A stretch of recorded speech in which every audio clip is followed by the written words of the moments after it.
last section gave us an option for solving quadratic equations by completing the square.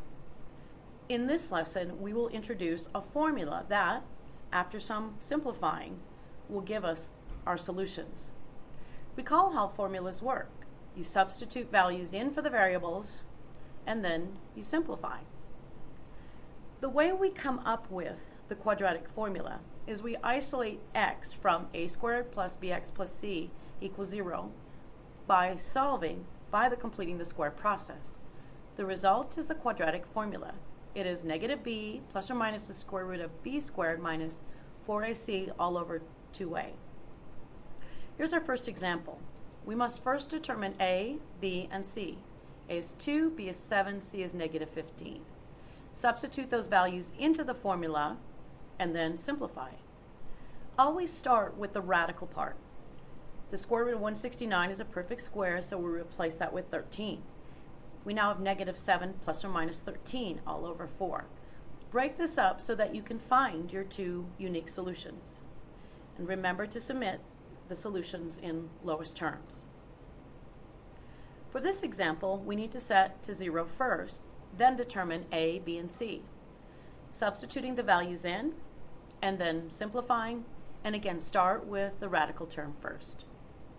Since the square root of 33 cannot be simplified, we leave it as is. Our final solutions are negative 5 plus or minus the square root of 33 all over 4.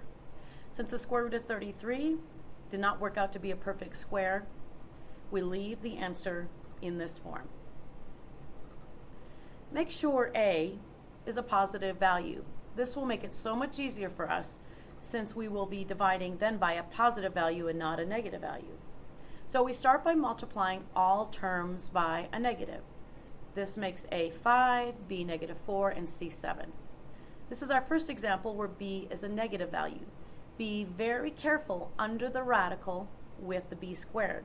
Whenever you square b, the result is always positive. Students oftentimes make mistakes when they go to the calculator by not including parentheses around the negative and the b. Since you always get a positive when you square a number, you can drop the sign if you like to avoid that error. Again, start with the radical and simplify that first. B squared minus 4ac works out to be a negative 124.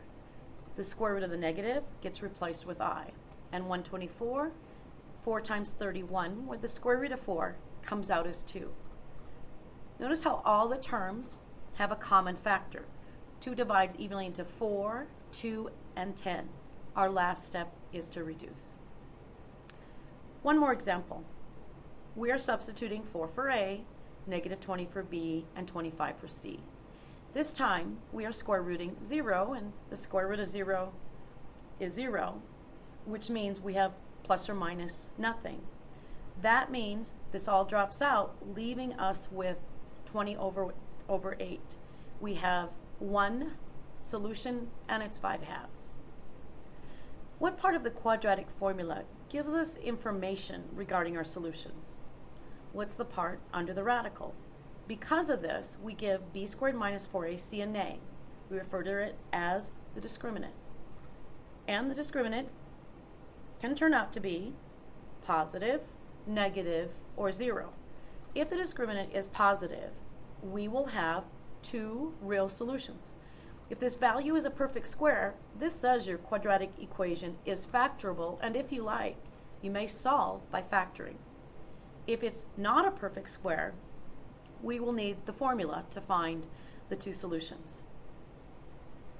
If the discriminant works out to be 0, that means there will be one unique solution. And last, if the discriminant is negative, we will see two complex number solutions. For our last problem, we are asked to determine the nature of our solutions without formally solving. So we use the discriminant to determine this. Since the discriminant has a value of 0, this equation has one real solution. Thank you for listening.